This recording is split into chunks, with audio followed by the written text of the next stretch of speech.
ஓம் மங்களேஷாய வித்மகே சண்டிகா பிரியாய தீமகி தன்னோ சம்ஹார பைரவ பிரச்சோதயாது. நெக்ஸ்ட் ஜென் ஆஸ்ட்ரோ நேயர்கள் அனைவருக்கும் ஆஸ்ட்ரோ பூர்ணாவின் அன்பார்ந்த வணக்கங்கள். இன்னைக்கு நாம பார்க்கக்கூடிய பதிவு ஏப்ரல் மாத பலன்கள்.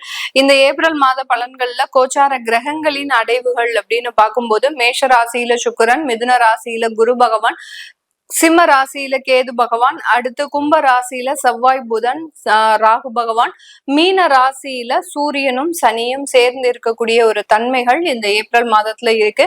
ஏப்ரல் மாதத்துல கோச்சார கிரகங்களின் பெயர்ச்சிகள் இருக்கா அப்படின்னு பார்க்கும்போது 3ஆம் தேதி செவ்வாயாகப்பட்டவர் அந்த கும்ப ராசியிலிருந்து மீன ராசிக்கு பயிற்சி ஆகிறார். 11ஆம் தேதி புதனாகப்பட்டவர் கும்ப ராசியிலிருந்து மீன ராசிக்கு பயிற்சி ஆகிறார். மறுபடியும் இந்த மாதத்துல புதன் ஒரு பயிற்சி ஆகிறார். 30ஆம் தேதி மீன ராசியிலிருந்து மேஷ ராசிக்கு பயிற்சி ஆகிறார். 14ஆம் தேதி அந்த சூரியனாகப்பட்டவர் மீன ராசியிலிருந்து மேஷ ராசிக்கு உச்சம் பெற போறார். 20ஆம் தேதி சுக்கிரனாகப்பட்டவர் மேஷ ராசியிலிருந்து தன்னுடைய சொந்த ஆட்சி வீடான அந்த ரிஷப ராசிக்கு பயிற்சியாக போறார். இதுதான் இந்த கோச்சார கிரகங்களின் நிலவரங்கள். அடுத்து அவர்களினுடைய பெயர்ச்சிகளும் கூட. இந்த பெயர்ச்சிகள் மூலமாக ஒவ்வொரு ராசி என்பர்களும் இருக்கக்கூடிய சில பலாபலன்களை நம்ம இந்த பதிவுல தெளிவா பார்க்கலாம். இந்த சேனலை முதன்முறையா பாக்குறீங்க அப்படின்னா சப்ஸ்கிரைப் பண்ணிக்கோங்க, பெல் பட்டன்ல ஆல் ஆப்ஷன் சூஸ் பண்ணிக்கோங்க. கன்னிராசி என்பர்களுக்கு ஏப்ரல் மாதம் எப்படி இருக்க போகுது? கன்னிராசி என்பர்கள் ஏப்ரல் மாதத்துல நிறைய விஷயங்கள்ல உங்களுக்கு மென்டலி இருக்கக்கூடிய, அதாவது மனநிலை சார்ந்த சில குழப்பங்கள்லாம் வெளியில வருவதற்குண்டான ஒரு தருணம். அதே சமயத்துல சில இடத்துல நீங்க தேவையில்லாம ஒரு ஆன்லைன் ஸ்கேம்ல எல்லாம் மாட்டிக்கக்கூடிய ஒரு தருணமாக இருக்கு. ஏன்னா உங்களுடைய அந்த ராசி அதிபதி அப்படின்னு சொல்லக்கூடிய அந்த புதன் பகவான் மாதத்தின் இறுதியில அந்த மீன ராசியிலிருந்து மேஷ ராசிக்கு 8ஆம் இடத்திற்கு சஞ்சாரம் செய்ய போறாரு. இது மாதத்தின் இறுதியில தான், 30ஆம் தேதி தான். அதனால அது வரைக்கும் இருக்கக்கூடிய சில விஷயங்கள்ல நீங்க தெளிவான மனநிலையோடு செயல்படுவதற்குண்டான ஒரு தருணம். ரொம்ப போராட்டங்கள் நிறைந்த ஒரு வாழ்க்கை அப்படின்னு சொன்னோம்னா இது இந்த கன்னிராசி என்பர்களுக்கு தான். அந்த போராட்டங்களையுமே ரொம்ப எளிதாக எடுத்துக்கொள்ளக்கூடியவர்கள். இவர்களை மாதிரியாக எவ்வளோ பெரிய பிரச்சனைகளையும் கூட சரி பார்த்துக்கலாம் அப்படின்னு ரொம்ப கேர்லெஸ்ஸா எடுத்துக்கொள்ளக்கூடியவர்கள் இந்த கன்னிராசி என்பர்கள். இப்படிப்பட்ட இந்த கன்னிராசி என்பர்களுக்கு திருமண வாழ்க்கையில நிறைய ஒரு சோகமான சம்பவங்கள் அப்படின்னு சொல்லலாம். திருமண வாழ்க்கையில நடக்கக்கூடாத விஷயங்கள்லாம் நடந்துருச்சு. அதே மாதிரியான அந்த காதல் போன்ற விஷயங்களும் அதிகப்படியான தோல்விகளை கொடுத்துருச்சு அப்படின்னு சொல்லக்கூடியவர்களுக்கு இந்த மாதத்துல இருந்து அதற்குண்டான ஒரு நிவாரணங்கள் அப்படின்றது கண்டிப்பாக கிடைக்கும். 2வது திருமணம் சம்பந்தப்பட்ட சில விஷயங்கள்ல உங்களுக்கு ஏற்றங்கள் இருக்கக்கூடிய ஒரு தருணம். இந்த மாதத்துல நீங்க முயற்சி பண்ணீங்க அப்படின்னா 2வது திருமணத்திற்குண்டான விஷயங்கள் நடக்கும். அப்படி இல்லாத பட்சத்துல இன்னும் 2 மாதம் கழித்து நீங்க அந்த 2வது திருமணத்திற்கு தயார் பண்ணும் போது ஆட்டோமேட்டிக்காக ஒரு நல்ல மாற்றங்கள் ஏற்படக்கூடிய ஒரு நேரமாக இருக்க போது. இந்த காலகட்டம் அந்த குழந்தைகள் சார்ந்த விஷயத்துல நிறைய ஒரு வீண் விவாதங்கள், தேவையில்லாத ஒரு சண்டை சச்சரவுகள் குடும்பத்துக்குள்ள ஏற்படக்கூடிய ஒரு தருணமாக இருக்க போகுது.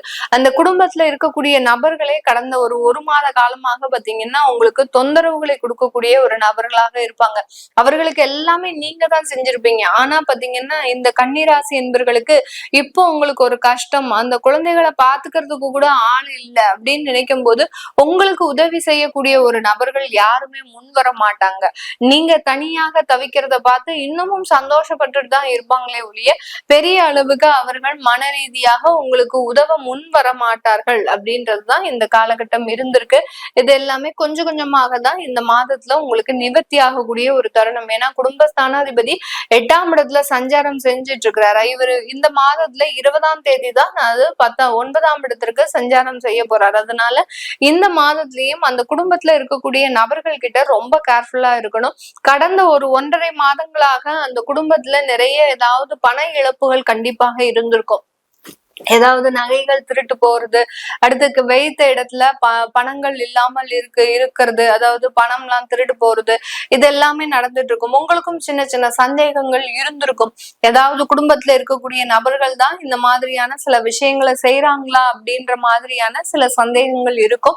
சந்தேகங்களே வேண்டாம். குடும்பத்துல இருக்கக்கூடிய நபர்கள் தான் இந்த மாதிரியான சில விஷயங்களை கடந்த காலத்துல செஞ்சிட்டு இருக்கிறாங்க. அது எல்லாமே முழுமையாக சரியாகக்கூடிய ஒரு தருணமாக இருக்கும். இந்த காலகட்டம் காலகட்டம் நீங்க ரொம்ப ஜாக்கிரதையா இருக்கணும். பணப்புழக்கங்கள்ல அடுத்து பணத்தை கண்ட இடத்துல கண்டபடி வைக்க கூடாது. நகைகள் சம்பந்தப்பட்ட விஷயத்துல ரொம்ப கேர்ஃபுல்லா இருக்கணும்.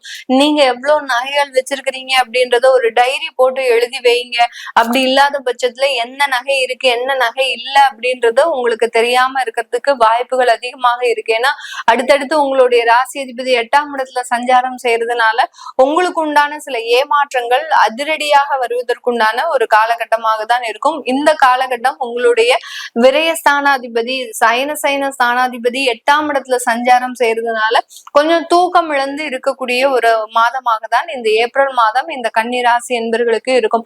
அதிகப்படியான ஒரு சிந்தனைகளோட நீங்க இருக்கக்கூடிய ஒரு தருணம். வெளியூர் வெளிநாடு போகிறதுக்கு உண்டான ஒரு வாய்ப்புகளும் வெளிநாட்டுல இருக்கக்கூடிய வேலை தொந்தரவுகள் முழுமையாக தீரக்கூடிய ஒரு மாதமாகவும் தான் இந்த ஏப்ரல் மாதம் இந்த ராசி என்பர்களுக்கு முழுமையாக இருக்க போது. இந்த காலகட்டத்துல இந்த ராசி என்பர்களுக்கு அரசாங்கம் சம்பந்தப்பட்ட சில விஷயங்கள்ல ரொம்ப உங்களுக்கு அவமானங்கள் ஏற்படக்கூடிய ஒரு தருணம். அரசாங்க உத்தியோகத்துல வேலை பாக்குறீங்க அப்படின்னா ரொம்ப கவனமா வேலை செய்யணும். யாரையும் நம்பி நீங்க அரசல் புரசலா ஏதாவது ஒரு விஷயம் சொல்லிட்டீங்க அப்படின்னா அது பெரிய தீப்பொறியாக வந்து உங்களுடைய வேலைக்கே ஒரு ஆபத்தை கொடுக்கக்கூடிய ஒரு அமைப்பாக ஆயிடும். அதனால அரசாங்க உத்தியோகத்துல வேலை பாக்குறவங்க ரொம்ப கேர்ஃபுல்லா ரொம்ப கவனத்தோட, அதுலயும் பாத்தீங்கன்னா காசு சம்பந்தப்பட்ட விஷயத்துல இருக்கிறீங்க அப்படின்னா அதுல கணக்கு வழக்குகள் எல்லாம் ரொம்ப கராரா வச்சுக்கோங்க. யார்கிட்டையும் உங்களுடைய வேலையை பத்தி வெளியில காமிக்காதீங்க. எப்போதுமே டிரான்ஸ்பரண்டா தான் நீங்க வேலை பார்ப்பீங்க. ஆனா இந்த காலகட்டம் நான் என்னென்ன வேலை செஞ்சிருக்கிறேன் இப்படி செஞ்சிருக்கிறேன் அப்படின்னு நீங்க ஏதாவது செஞ்சீங்க சொன்னீங்க பக்கத்துல இருக்கக்கூடிய நபர்கள் கிட்ட அப்படின்னா அதனால சில தொந்தரவுகள் அப்படின்றது கண்டிப்பாக வரும். உங்க மேல ஒரு பிளாக் மார்க் விழுறதுக்கு உண்டான ஒரு அமைப்புகள் அப்படின்றது இந்த கன்னிராசி என்பர்களுக்கு இருக்கு. அடுத்து அரசாங்க தேர்வுகள் எழுதுறவங்க ரொம்ப கடின முயற்சி எடுங்க. உங்களுக்கு கடின முயற்சி எடுத்துட்டீங்க அப்படின்னா அதிகப்படியான ஒரு நன்மைகள் நடக்கிறதுக்கு உண்டான ஒரு நேரமாக இருக்கும். பெண்களுக்கு மூட்டு சம்பந்தப்பட்ட சில தொந்தரவுகளும் பிரச்சனைகளும் வருவதற்குண்டான ஒரு நேரம்.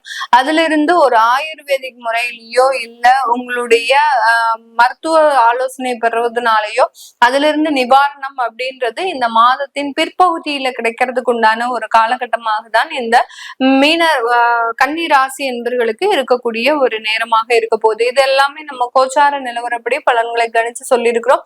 உங்களுடைய சுய ஜாதக திசாபுத்தி பலன்களை பார்க்கணும் விருப்பப்படுறவங்க கீழே இருக்கிற நம்பருக்கு வாட்ஸ்அப்ல அப்பாயின்மெண்ட் வாங்கிக்கிட்டு நீங்க கன்சல்ட் பண்ணிக்கலாம். உங்களுடைய குழந்தைகளுக்கு ஜாதகம் எழுதணும் நியூமராலஜி படி பெயர் வைக்கணும்னு நினைக்கிறவங்களும் கீழே இருக்கிற நம்பருக்கு வாட்ஸ்அப்ல மெசேஜ் அனுப்புங்க. அதற்குண்டான விவரங்கள் தெரிய வரும். உங்களிடமிருந்து விடைபெறுவது உங்கள் ஆஸ்ட்ரோ பூர்ணா. நன்றி, வணக்கம்.